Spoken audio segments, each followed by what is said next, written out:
you're going to be so glad you clicked that play button today. You're going to enjoy this particular episode of the Preacher Girl podcast. My name is Pastor Sharo. Thank you so much for being a part of this journey. Thank you for being here today. Subscribe to this before you even hear what we're going to say, because by the time we're done, you're going to want to do it anyway. To all my girls who know me, hello. It's good to have you here. So today, I'm going to tell you how I lost those 10 stubborn pounds that I've been trying to lose for the past 6 years. Yeah, 6 years. My health journey has been a different one. Some of you don't know my story. I've never really been obese or extremely overweight or anything like that. My weight struggle has not been a very bad one, but my health struggle has been a rocky road. And today I want to share that with you and tell you how in the last 3 weeks, yep, I said 3 weeks, I finally got rid of the 10 pounds I thought I could never get rid of. If you're interested in this, then you're going to love this podcast. So let's go. So all my life I've been super skinny. Not now. I know you're like, you're not super skinny. No, I get it. But when I was a kid, I was super skinny. In fact, on my wedding day, I weighed 89 pounds. I had a 00 wedding dress and it was big on me. Can you imagine that? Yeah, the zipper, it was like loose everywhere. No, I was less than an 8. Let's just say that. And my whole life, I remember being 20, 19, 18, 17, and I was so skeletal, so bony that I was just trying to gain weight all the time. I would eat lots of ice cream and whatever, but my appetite just, I guess, was normal for Trinidad at the time, because many girls that age in Trinidad have just very small bone structures. At least the people in my family and the people that I was around were all very skinny people. I didn't like the very skinny look. It's just the way I was built genetically. So I remember in particular, I had a 26 waist and in fact, it might have been smaller than that, 24. And I was trying to get my aunt, who is my seamstress, to sew for me. And I was telling her my waist is 28, my waist is 26. And she's like, no, it's not. And I was like, yes, it is. And she's like, no, it's not. And she sews me this dress with a 26 waist and it's so loose on me. But that was how I thought my life was always going to be. And that I would never have a struggle with weight, or that my weight would always be that I wouldn't have girly curves, so I wouldn't have a woman's body. I would always look like, you know, a boy with hips. So then came my 20s and I got married, and you know, they say after you get married you put on weight. Well, that didn't happen to me. I stayed skinny until I stayed too skinny until I had to have surgery. So in my 20s, in my mid-20s, I had surgery on my abdomen. Some of you know my story, some of you don't know my story. But I remember sitting across the table from the doctor who told me, he said, you're going to lose that flat stomach. And I said, and I was literally considering whether or not I wanted to have this surgery, because I didn't want to have to not have a flat stomach. I remember being that age, and if I felt a little poochy or whatever after a meal, I could do 10 toe touches and then I feel like it was gone. That's how my body responded. My metabolism was super high. And even though I was skinny, I was not athletic. I didn't have muscle. I didn't have a six-pack. I didn't have an athletic build. I just had a skinny build until, like I said, I had surgery. And of course, after you have abdominal surgery, there's not so much that you can do. I wasn't an avid exerciser. I hate exercise as a rule. And so I wasn't exercising a lot. But after surgery, even less. And so I recovered pretty fast from that. I was very active, even though not exercising. As a youth pastor, we were always going places and doing things, and I was around teenagers the whole time. So I stayed pretty active, and then I had a second surgery. Now, the thing about it is, when you have a surgery like a C-section, they say you will never, you know, recover. Some people never recover properly, especially depending on who your doctor is. If you're a movie star, they do that C-section in a way to protect your muscle. If you're an ordinary Joe like me, they don't care. They just cut you open. And so I had an ovarian cyst, and that's what they went in to get. and it was in Trinidad, and the doctor did a botch kind of surgery. And long story short, by my second surgery, I had one cut going in this way and one incision going this way. And so without trying to be too graphic, I'm just trying to tell you that it's very, very difficult to come back to a flat stomach from that kind of trauma to your abdominal muscles. In fact, they told me don't even try. Your muscles are torn, you're not going to get it. Thank God I had a really great doctor the second time around, and this is what he said. He said he would try to part my muscles, not sever them. And I appreciate that he did that, because now I can tell that I still have muscles in that area. Now, all of that was to tell you this. I went into, in my 20s, full-blown menopause, right? And it was way premature, of course, 30 years too early, but it was in my 20s. I'm talking hot flashes, night sweats, insomnia, mood swings, and weight gain. And all of these symptoms of menopause that some of you are dealing with right now in your 50s and your 60s, I had them in my 20s. And there was no way I could control what was going on in my body, because I felt like I was going crazy. I didn't recognize my body. I didn't know, who it was. It was a medical menopause, but it was just as severe and just as heartbreaking, especially at that early age. One of the side effects of menopause is that you start gaining all of this hormonal weight, and no diet and no exercise can really fix that for you. Cortisol starts heaping up on your belly and that sort of thing. So what ended up happening to me is that I gained from about 89 to 92 pounds, which is where I was teeter-tottering in the first 25 years. I went to about 114 pounds. And on my body and my frame and my structure, that's really not bad. That's an ideal weight for me, actually.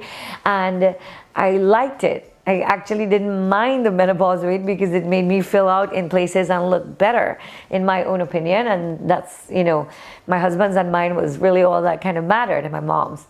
And so during that menopause season of my life, though, I realized that if I didn't check that, and if I didn't pay attention to that, that will become what many people struggle with in their 50s, where they can't lose their weight at all. Menopause causes premature aging. I didn't want to grow old in my 20s, and so it was way back in my 20s that I started a regimen that even back then, and I still do even to this day in my 40s, that has worked for me. Now, full disclosure is that by the time I was 28 years old, I had a supernatural healing where the Lord gave me back both of my ovaries, and I have medical proof that they are there, and including a monthly visit that I had not had for over 5 years. So that is, and it has been that way for the last 2 decades. So I'm telling you, God is a miracle worker, and he healed my body that way. However, I still had the scars, I still had the torn muscle, and I still had the side effects of the cortisol and all the things I had to deal with. So I stuck around at that 124, 125 weight until I turned 35 years old. And it's like somebody just flicked a switch. They just flicked the switch, and I don't know what happened. I went from 124 to 129, and I stayed there at that 129, which also wasn't bad, until my 40th birthday. And girl, on my 40th birthday, it's like every reservoir of fat in my body, not fat, but things in my body, just cellulite things and things we don't want to deal with. And no more could I touch my toes 10 times and my belly went away. I lost the ability to do that. I lost energy levels. I lost, the suppleness of skin, and I started noticing wrinkles and jowls. It took a while. I mean, 40 is not bad, but all of a sudden, and now when I ate cake, I saw where it went. And for the first 40 years of my life, I could eat the whole cake and it would never go anywhere. But now all of a sudden, there it was. So I hovered around 138 to 140. And up until about 3 weeks ago, I even crossed 140 and got all the way to about 147 pounds. the heaviest I have ever been in my whole life. Now to you, you're like, oh my gosh, I wasn't a 147 since I was 12 years old. I get you, I understand. And this is not about telling you that that's the ideal weight for you. It's just for me, the weight at which I felt most healthy was in the 120s. That's where I want to be. For my height, I'm 5'4" and a half, a heavy half. 5'4" and I think 5'5".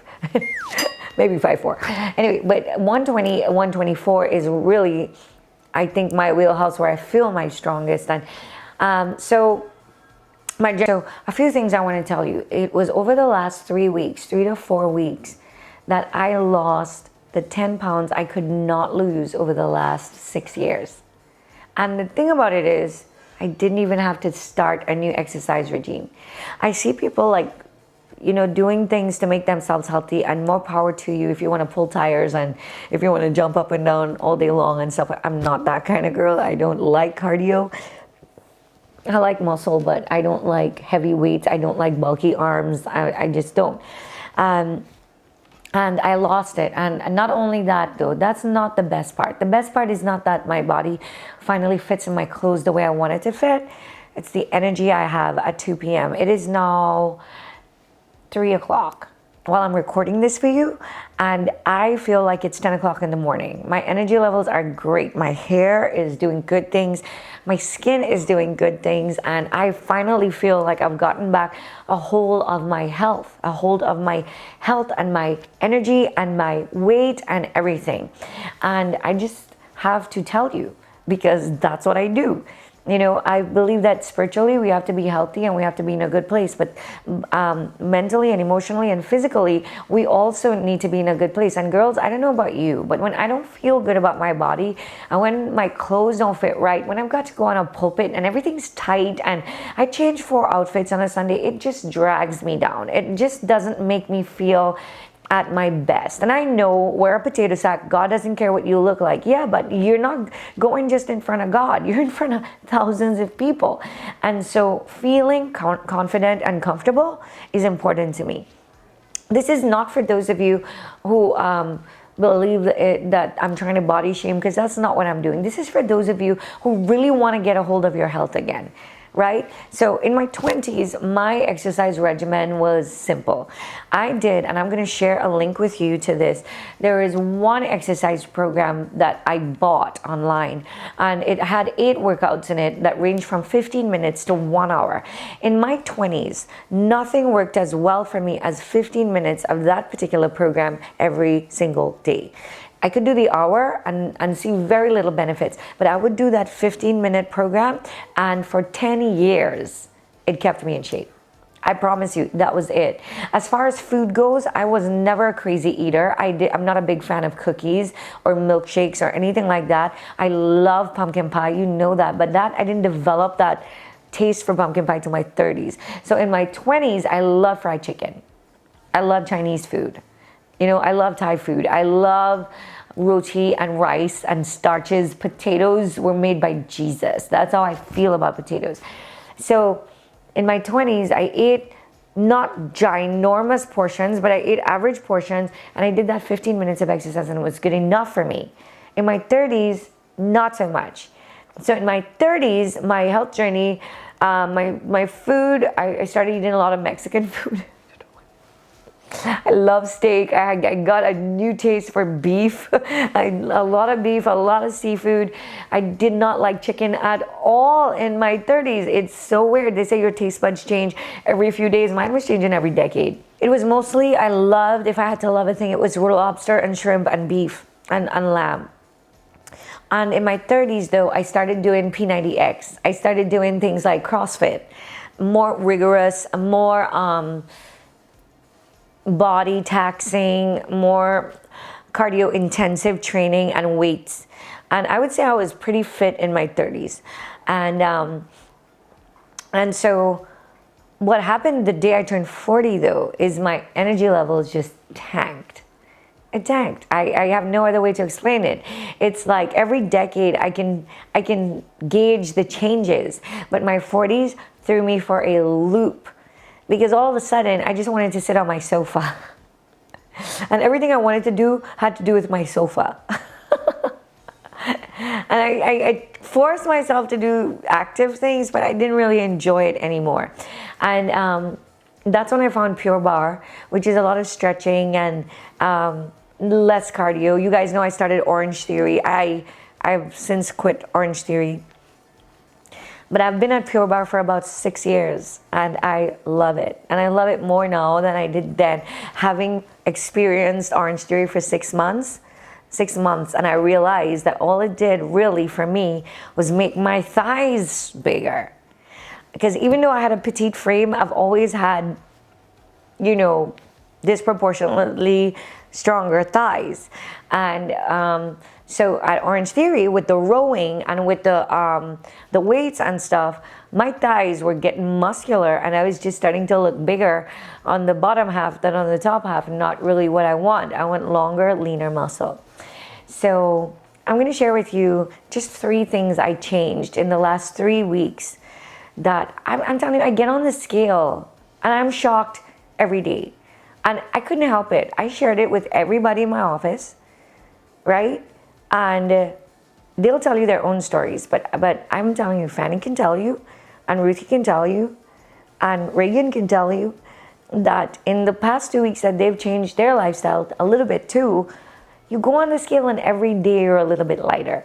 But it's not even that. It's the way your clothes are fitting you. And it's that afternoon energy that you have that's really getting to me. And I love it so much.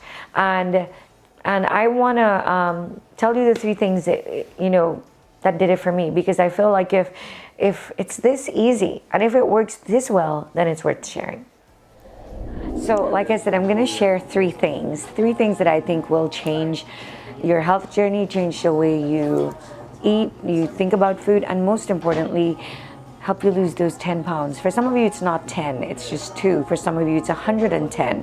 Wherever you are right now, I'm wanting to encourage you and tell you that it's doable. It might seem like an insurmountable mountain. Really, I could stand to lose 20, not 10. But those 10 were the stubborn 10. You know, even when I fast for 21 days, I would get to a certain point and never be able to go past there. But these 3 things really changed the game for me in the last 3 weeks, and I know it will do the same thing for you. So the first thing is to be really, really honest with yourself about your relationship with your food. Because do you hear this all the time, or do you say this? Pastor, I don't eat a lot. I barely eat, or I eat like a bird, or I don't eat garbage, you know, things like that we say all the time. When the truth is, maybe we eat a little more than we're honest about, because we snack here and we snack there, or, you know, when we eat, you know, all I had for lunch was rice and chicken, but how much rice and how much chicken? And it's really the small snacking. Some of us have peppermints all day long. You know, I heard this story about one girl who couldn't figure out why she was just couldn't get to a lower body fat ratio, and then it turns out that she was just, when she was hungry, she was eating mints, but the mints was just loaded with sugar and just, you know, just undoing everything she was trying to do. So I think the first thing is I need to have a really good look at my own self. You guys know I love coffee. I have a coffee shop, so I like all kinds of gourmet coffee and mixed drinks. And sometimes, on some days, I'd have 3 and 4 caramel macchiatos, or you know, whatever I felt for in that day. So what I've had to do is really get honest about, you know, can't say all I had was coffee, because all I had was coffee plus all the milk, plus all the caramel, plus all the syrup, plus all the whipped cream, plus all the sprinklies on the top, you know, and then I go home at night and have a cup of Milo. But, you know, we don't count Milo calories because Milo calories are free. No, they're not. They're not free, they're costly. But once you get really clear and honest with yourself about those things, and the best way I've found to do it is to write it down, because you never really know what you're having in a day unless you've written it down somewhere. It's just like people who think they pray and really all you did was mutter 2 words to God before you jumped out of bed. That's not prayer any more than that's calling your mom when you think about them. It's not the same thing. You know, you have to be intentional about your prayer, and you have to be intentional about what you eat. And if you're feeling lethargic and tired and weak and aged or whatever, your bones start hurting, your muscles start hurting, and you find yourself saying things like, I'm just at that age, stop. Because there is no age for that.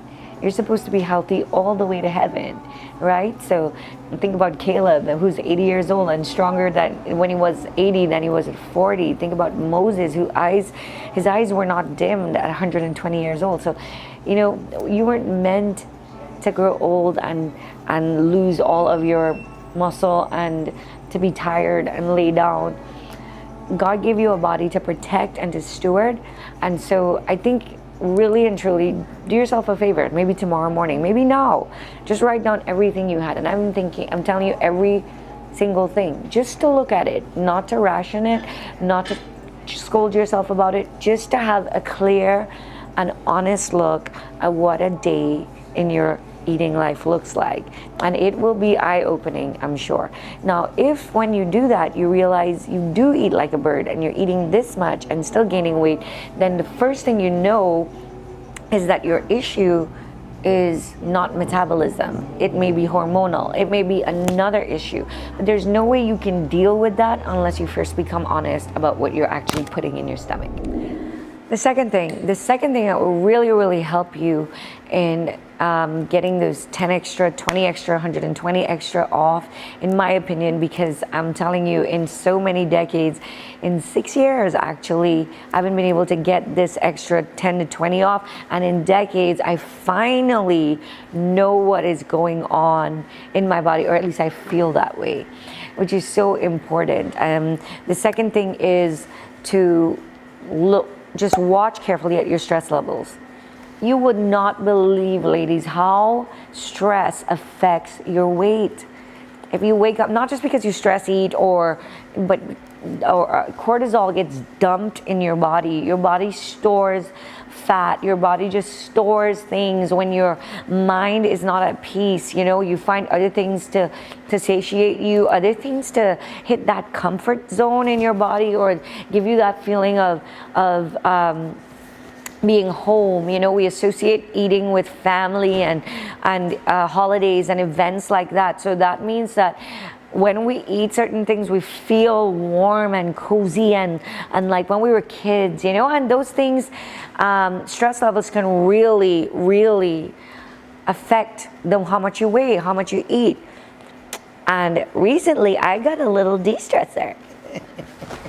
Here she is. Hi, Wani. Oh my goodness. Oh my goodness. Oh my goodness. Yeah. You wouldn't believe how she has made a difference. The Word of God, of course, is the most de-stressing agent in the world, but a friend, someone you can talk to, somebody that wags their tail a lot,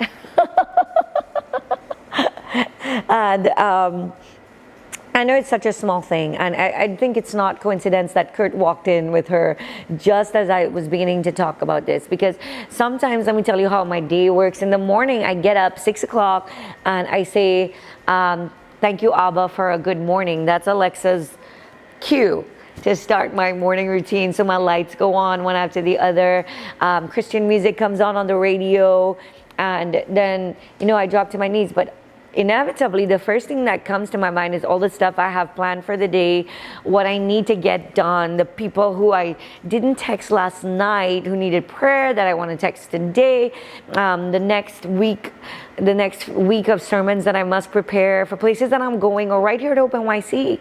And before you know it, I'm trying to squeeze prayer in and read my Bible, go work out, get ready for work, and I'm stressed out. So now, Little Miss Summer here, I should have named her Autumn because I love Autumn anyway, but she wakes me up at 5:30, 6 o'clock. I know. She wakes me up every morning, and then I put her on the bed and she just lays there for 20 minutes and does nothing. But most of the time she lays over on her back and I scratch her belly. And I just feel like I lay there, I talk to the Lord, I don't talk to her or anything like that, but just when she does that, by then Kurt's already, by the way, up and getting ready to take Storm out for his walk. That's our husky. So whatever it is that you can do to de-stress yourself. And so for some of us, that's just the music, or it's essential oils like Stress Away or whatever that you diffuse in your room, or fresh sunlight coming in through your window. Vitamin D is so good all the time. A little bit of warm water with lemon, or a cup of tea in the morning just de-stresses you, calms you down, and that lack of cortisol shows on the scale. It is, I wouldn't believe it myself. I wouldn't believe it myself if I didn't see it work. So that's my second tip. Tip number 3, girls, you listening to me. I love you. I love you. I'm not just saying that. You mean so much to me. Every single one of you, you watching this right now, my heart is that you get to the place in your body where you're so comfortable, you're so happy, you're just, you don't have to worry about that, so you can really focus on other things. And I'm not a big fan of nipping and tucking and cutting and squeezing and pinching. And I tell the joke all the time. Sometimes, people will give me like a shaped garment or something like that, and I put it on a Sunday morning to come to church. And you can ask Fanny, before I ever get into the service, I go in my bathroom and I take it all off because I can't breathe or I can't preach in it. Too constricting. I'm that kind of person. I just want to be comfortable, and so this is my third tip, and it's the best one, and it's the one in the last 3 weeks that has really made a difference in my life, and it is get help. Find somebody who knows what they're doing, who can give you real, proven, educated advice on what is going on in your health journey and your body. I don't mean necessarily go to a doctor, because especially if your doctor is overweight, I always feel uncomfortable when overweight doctors try to give me weight advice, or when my doctor has to go outside and take a smoke. That just stuff like that, smoke breaks, it confuses me, and that's not where what I mean when I say go get real advice. But I talked to somebody who went on a health journey and lost 300 pounds and did it, and in the process got so much energy and so much life and so much vitality, and she's a woman of God, a minister of the gospel, and so I had some trust in her as to how she did this, and we had a very candid talk about it, and I told her, I said, I don't think that a program is going to work for me because I eat well and blah blah blah, and she said just try it anyway. And on her advice, 3 weeks ago, I did it, 3.5 weeks ago. And day 1, I stepped on the scale and I was a pound lighter. Day 2, another pound. Day 3. And now it's 21 days, about 21 days, and I am about 13 pounds lighter. So it's not like whoosh and it's gone. It's gradual. And not only that, it's healthy. I eat every 2 hours, and I pick some of my own food, and I am so full of energy. I love it. I feel good in my mind. I feel good in my stomach, and best of all, I feel good in my clothes. So I feel like if you find somebody who knows what they're doing, they've been on the journey, they're able to assess what your particular concern is. It's more valuable than you trying to diagnose yourself and go on this diet and go on that. You know me. I will do it with you. We did keto together. We did, right? And we lost the weight. But then what happens? As soon as you're done, you put it back on. I'm not interested in that. I don't want you to be interested in that. So this past 2 or 3 months, I've been preaching more out of my church than I have for the last 2 years. Because of COVID, I wasn't traveling, but now I'm doing so much travel. I'm not a traveler. The last time I went to Pennsylvania to preach, I drove there, right? I preached, did a 2-hour altar call. We didn't even finish church, get out of there till like 11:30. When I asked Fanny what time it is, she was like 11:30. I'm like, oh no, because I planned to drive home that night. 100% of the time, I fall asleep on the airplane. I fall asleep in any moving car when I'm done preaching because I am exhausted. Do you know I got in my car, right, at around 12:15 that night, 12:15 that morning, and drove all the way home 4.5 hours later. I pulled into the church, did not sleep, did not drink a single Red Bull. I don't even think I had coffee. And I woke up, and it was when I pulled in the parking lot, I thought to myself, no, this is different. This is different for me. You know, it wasn't just like I was driving a new car.